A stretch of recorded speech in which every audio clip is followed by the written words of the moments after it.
Pues vamos a continuar con la historia a partir del siglo VI. Y para empezar vamos a hablar voy a hablar del exilio de Babilonia, que supuso una gran humillación para el pueblo de Israel.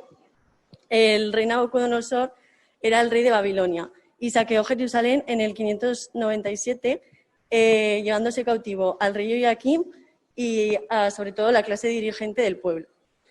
Babilonia era una ciudad inmensa, llena de palacios, y se caracterizaba por el vicio y la idolatría. El pueblo escogido se encontraba como disperso porque se habían llevado cautivado al rey, y las malas condiciones en las que se encontraban hicieron que como que se pararan a reflexionar sobre las buenas condiciones que tenían antes y a darse cuenta del Dios verdadero, ya que todo esto que les había pasado del destierro y del exilio fue por ser infieles a Dios. Supuso un auge para la cultura judía y fue la época principal de los libros del Antiguo Testamento.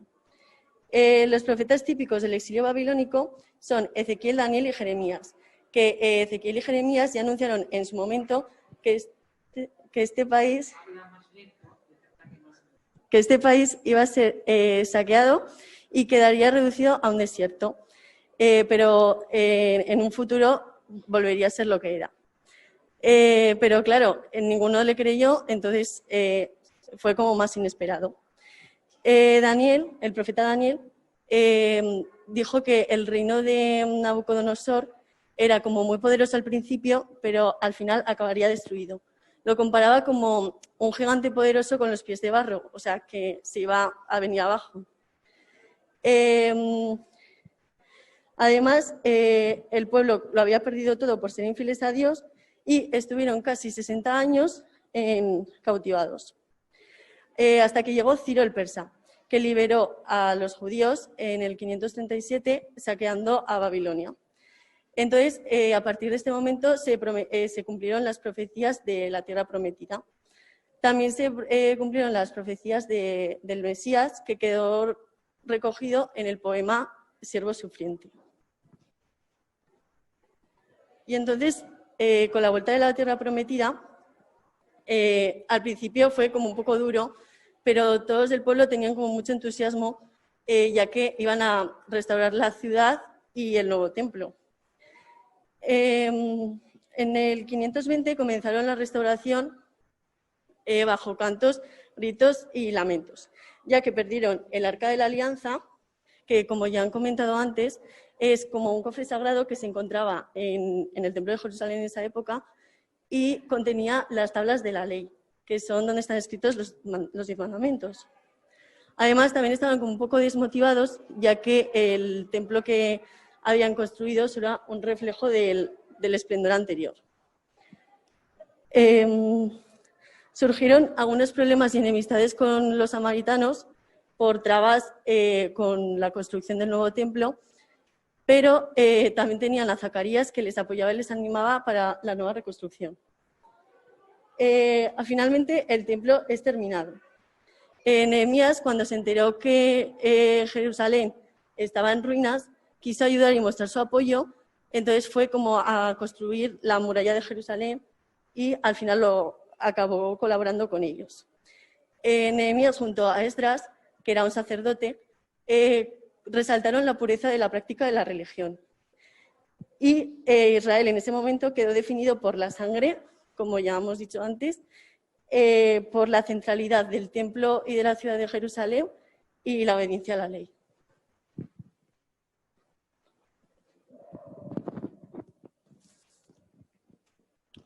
Bueno, ahora os vamos a hablar de judíos, romanos y griegos.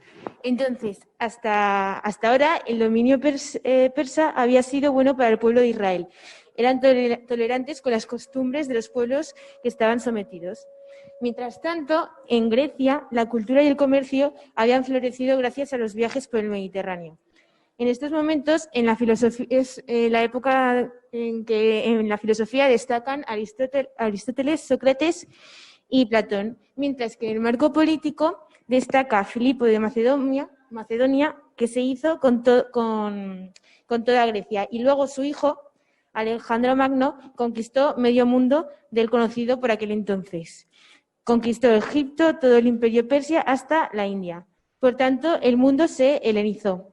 El griego se convirtió en una lengua principal, la gente vestía al estilo griego, el arte de moda era el griego, las ciudades tenían templos y bibliotecas griegas y la moneda que se utilizaba era la griega. Entonces, luego, hasta el siglo II a.C., en ese momento Palestina cayó bajo el poder de Antíoco IV de Epifanes, que acabará con la revuelta de los macabeos. Entonces, bajo el poder de Antíoco IV de Epifanes, se suprime el Sabbat, que es el sábado como día festivo, la costumbre de la circuncisión y los sacrificios ofrecidos a Yahvé. Que Yahvé es la palabra esta que está subrayada en negrita, que a ver si alguno de vosotros sabría qué es. ¿Nadie? Bueno, pues es en la forma en la que se refieren a Dios en la Biblia. Y entonces el pueblo se acomoda una vez más a las costumbres y cae en la idolatría, llamada abominación de la desolación. Que esta abominación de la desolación fue la ocurrencia de sacrificios paganos al templo de Jerusalén. Entonces, además, Antíoco vendió el sumo sacerdocio del templo y este sumo sacerdote invirtió los ingresos del templo en ofrecer sacrificios a Hércules, mientras que la casa de Yahvé fue convertida en un templo dedicado a Zeus. Entonces, en este templo era escenario de actos desfrenados y fiestas profanas, organizadas por paganos que se divertían con mujeres de mala vida y tenían relaciones con prostitutas en los atrios sagrados. Además, llevaban al templo objetos que estaban prohibidos introducir en él. El altar estaba lleno de animales que la ley prohibía ofrecerles. Por tanto, todo esto desencadenó en la rebelión de los macabeos contra el dominio y la idolatría que tenían los extranjeros, que obtuvo espectaculares resultados. Fue interpretado como un anuncio de esperanza hacia la salvación. No, vale, entonces el éxito de la rebelión de los macabeos conllevó a el poder de Yahvé, volvió a ser Israel independiente con su capital en Jerusalén. El templo había sido purificado de la anterior idolatría y el culto verdadero restableció según las prescripciones de la ley de Moisés. El sumo sacerdote se convirtió también en una autoridad civil, por lo que se reinstauró la teocracia, en la que el trono y el altar quedaban profundamente unidos. Y el país fue entonces judaizado. El que se circuncidaba podía quedarse y el que no debía de irse. Entonces, el territorio de Israel cumplió las profecías salvo una. El sumo sacerdote Aristóbulo se hizo rey, pero no pertenecía a la estirpe de David, como había anunciado la profecía. Surgió entonces una disputa interna, mientras el pueblo de Israel estaba dividido en varias fracciones. Entonces, la división eran los fariseos, los saduceos, esenios y samaritanos. Bueno, pues los fariseos se separaban de los gentiles, que los gentiles son aquellas personas que no eran judías. Para los fariseos su máxima aspiración es la pureza legal. Estaban movidos por la centralidad de la ley, que solían interpretar en sentido literal. Para diferenciarse, los gentiles lo que hacían era exagerar las costumbres judías. Son personas de clase media, la mayoría son intelectuales y a pesar de todo eran los líderes espirituales del pueblo. Y luego los saduceos proceden de Sadoc, sacerdote de Salomón, y pertenecen a la clase alta y con influencia política. A diferencia de los fariseos, ellos consideraban que les convenía llevarse con los gentiles para que la religión judía pudiera sobrevivir. Reconocían tan solo el Pentateuco, solo creían en la ley, no en las interpretaciones ni las glosas farisíacas. Eran positivistas, escépticos, tampoco creían en ángeles o seres espirituales, ni en la resurrección de los muertos. por lo que los fariseos lo consideraban herejes. Eran los políticos e intelectuales de la época.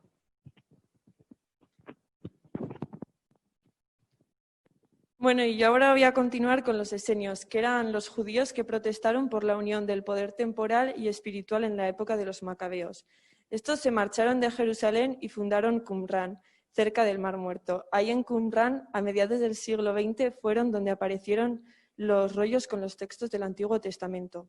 Estos eran ascetas, que corresponde a los monjes de la actualidad, y tenían un rito bautismal. De hecho, se cree que Juan el Bautista correspondía a uno de ellos.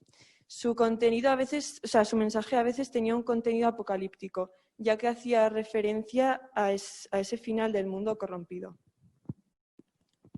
Los samaritanos se mezclaron con los gentiles y por tanto eran considerados como renegados. Tenían su propio templo en el monte Garizim, que era alternativo al de Jerusalén. Y dentro de los libros de la religión judía solo reconocen el Pentateuco, por tanto no admitían los escritos de los profetas y por tanto eran considerados por los judíos como heréticos. En el año 63 a.C., Siria pasa a ser una provincia romana y Jerusalén, que formaba parte de ella, también. En ese momento Palestina estaba helenizada y tenía la ley y el templo. En estas circunstancias fue anunciada la plenitud de los tiempos, a la cual San Pablo hace referencia a la fecha histórica en la que el Hijo Eterno toma naturaleza humana. Los romanos tenían una religión pragmática, en la que si hacías lo que ordenaban las prescripciones religiosas, la petición era obtenida de forma inmediata. Cada cual podía adorar a sus propios dioses y el templo sagrado que crearon fue el Panteón, en el cual había tantos altares como dioses. Los romanos consideraban a los judíos como extremistas y fanáticos. En el año 1 después de Cristo, Roma se convirtió en una nueva potencia, ya que Judea cayó en sus manos, dando lugar a la paz romana y la máxima expansión.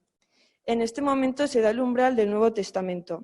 Herodes fue el nuevo rey de Judá debido a la cesión del reino por parte de los romanos. Gracias a Herodes se dio el esplendor máximo de Jerusalén, ya que reconstruyó el nuevo templo.